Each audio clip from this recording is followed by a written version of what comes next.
Hello Internet, it's me Josh, the aging gamer. So, the Nintendo Entertainment System. It's got a lot of great games, it's got a lot of bad games, it's got a lot of unique games with original ideas. Some games were made to near perfection, while some were so close if they just changed one small little thing. You ever play a game and you think, wow, I wish I could do this, or wow, I wish I could have done that in the game?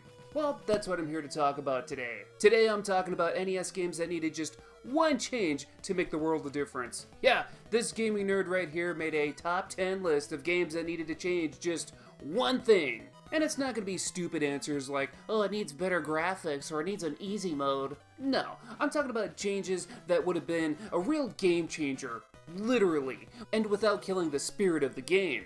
And with that said, the games on this list, a lot of them are already freaking fantastic games. I'm not saying that they aren't good, it's just they could have been just a little bit better if they would have had just little changes. So let's go ahead and get to that list. This is my top 10 NES games that needed just one change. Number 10. Let's start this list with a supposed Nintendo classic, Ice Climbers, a game where two young mountain climbers, Popo and Nana, escalate tricky mountains to retrieve their food that was stolen by a condor, break bricks with your head, and use your mallet to fight off nearby creatures to advance. The game is actually decent and has a fun arcade-like feel. The problem with this game? The jumping. Oh god, the jumping. The jump mechanic is just so slow and has almost no movement to it. It makes moving from platform to platform a real pain. Sometimes it feels like a gamble just trying to jump around the bonus areas. I'm not sure if the odd jumping movement was by design, but one thing is for sure. The game would have been a lot more fun to play if it had the jumping mechanics of, say, Mario Brothers. Just about every other game that's ever existed has a better jumping mechanic than this. Number 9. Final Fantasy. So to be honest, if I was nitpicking, there's a lot I would change in this game, but hey, it was a pretty good effort for such an early RPG. But the one thing that really grinds my gears and makes it hard for me to engage in this is the fact that your characters can have wasted attacks. What I mean is, in RPGs today, if you're attacking multiple enemies on screen, you can have your whole crew attack one enemy, and when that enemy is killed, the team will automatically continue attacking the next enemy, if it's still your turn in battle. Not in this game though. You'll just keep attacking nothing.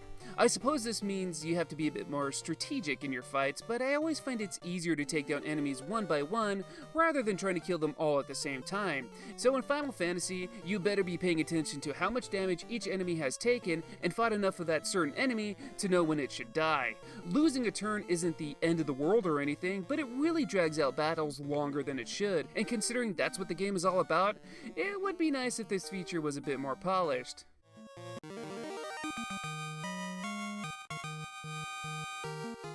Number 8. Double Dragon. Double Dragon is about two brothers that are going to kick everyone's ass to get their girlfriend back. I'm not sure if she's shared between the two or what, but hey, who am I to judge? So what's the one thing Double Dragon needs? Why, it needs multiplayer, of course. So I mistakenly mentioned in my Double Dragon review that the game had same-screen co-op. I feel pretty stupid for this, but come on, I mean, that's a common mistake. Every other version of Double Dragon ever has this feature, but not this game. If we're going to be technical, yes, Double Dragon for the NES does have multiplayer, but it's that not as fun, alternating, turn-taking multiplayer, not the same screen co-op like in the arcade. This game can be pretty tough, and if you could have a friend help you tag team against all those enemies and bosses like it was intended to be, then that would be legit. Otherwise, why the hell is this game even called Double Dragon if it's just a story about one guy going to beat up his brother? Number 7. Battletoads. Battletoads is a hella hard game. It's one of, if not the hardest game I've ever played. So what's the one thing I would change in this game?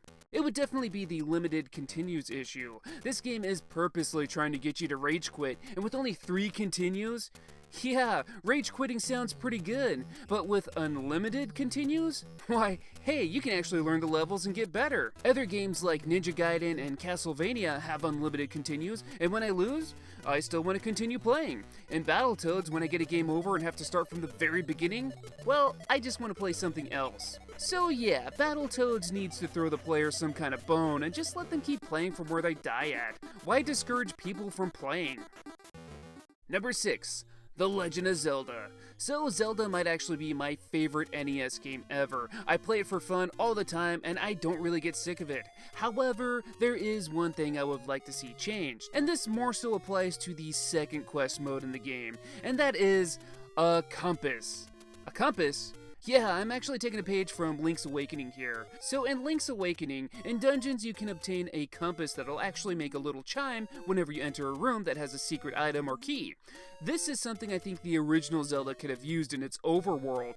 There are so many secrets that without a guide or anything, how the hell are you supposed to know about it?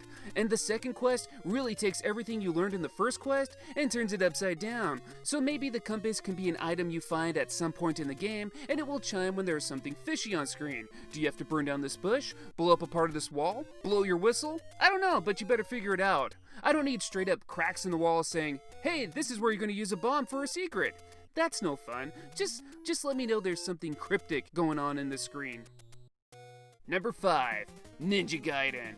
Oh boy, do I love me some Ninja Gaiden. The original is one of my favorites on the console, and with that said, there is something I wish I could change, and that's the instant respawning enemies. I'm not sure if it was by design or not, but enemies will often respawn right in place, and you can quickly find yourself surrounded by enemies. Sometimes this could lead to cheap deaths, but more often than not, the respawning enemies will take you by surprise and hurt you. It's a problem that was actually fixed in the third title, but not in the first two. Taking away respawning enemies wouldn't make the game easy by any means, but it would definitely make the levels feel a bit more fair. Number 4, Silver Surfer. So here's a game that should have been a lot better than it actually was. What's one thing I would change? Well, I would have given Silver Surfer a damn HP bar. In Silver Surfer's only game ever, he's turned from a super cosmic badass to a puny little bitch. Seriously, you get hit once and he cries. That's embarrassing. This is the freaking Silver Surfer and he's incredibly weak. Yeah, a lot of shoot 'em ups back then had one-hit kills too, but again, this is the Silver Surfer. Why make him so weak? All this does is turn a would-be great Marvel game into one of those titles that nobody likes. If Silver Surfer could have taken 2 or 3 more hits in the game, maybe more people like myself would have attempted to play it more. But nope, it's one of those unnecessarily hard NES titles. They did Silver Surfer dirty with this one. Number 3, Metroid. Oh, I think we all know exactly what this game needs, so let's get right to it. This game needs a goddamn map. There's no map whatsoever in this game, and considering how easy it is to get lost since a lot of the rooms look exactly the same, you're gonna have a bad time. There's been many times where I've tried drawing my own map as I progress, but yeah, having an already built-in map showing you where you've already been, that would have made things a lot easier and would have been much appreciated. Unlike Zelda, I didn't grow up playing this game. I played it many years later after little quality of life features like maps existed, so I had a pretty hard time trying to get into this one. A simple map would make a world of difference. Number 2, Castlevania II Simon's Quest. You know what this game could have used? Some improved dialogue. Some translation errors led to some odd lines like, get a silk bag from the graveyard duck to live longer. You now process Dracula's rib. To restore your life, shout in front of the church. And hit Deborah Cliff with your head to make a hole. Then there's lines that don't mean anything really, like, don't look into the Death Star or you'll die. Take my daughter, please. And let's live here together. Yeah, I guess these lines make Castlevania II charming in its own way, but there's lots this game doesn't tell you. Unless you have a Nintendo Power or Game FAQs on hand, how are you supposed to know that you have to hold the red crystal and duck for several seconds at Deborah's Cliff to make a tornado appear? Or how the ferryman doesn't care about garlic and you actually need to bring him Dracula's heart? Where's all the dialogue to help you out with that? I'm fine with some games being secretive, but Castlevania II is just way too cryptic for my taste. And before we get to my number 1 pick, here is an honorable mention. An honorable mention because it never actually had a real US release until many years later. Pacland. So, Pacland, what a quirky little game made by Namcot? It stars one of the most popular video game characters of all time, Pac-Man, as he goes back and forth. Yay! All things said, it's a classic arcade platformer that definitely took the Pac-Man series into a new direction. Lots of people dislike the game, but I think it's just fine in its own way. My only real issue, and one thing I would change though, is something you can't even see on screen. You can't tell, but these controls are messed up. In this game, you use the A and B buttons to move left or right, and you use the D-pad to jump. What? Why would they design a game like that? So, yeah, to make this game more accessible to players, the only thing I think it needs to do is switch the buttons around. There's no other game I can think of where you use the D-pad for jumping and the A and B for moving. That just makes no sense, and I don't blame players for not even giving this game a chance. And my number one? Super Mario Bros. 3. So what's wrong with what could possibly be the best game on the whole system? Well, it's a big game. There's around 90 levels. The size of the game isn't the issue though, it's the fact that you have to beat it in one go. So you know what Super Mario Bros. 3 needs? A save function. Yeah, could you imagine having save slots for this game?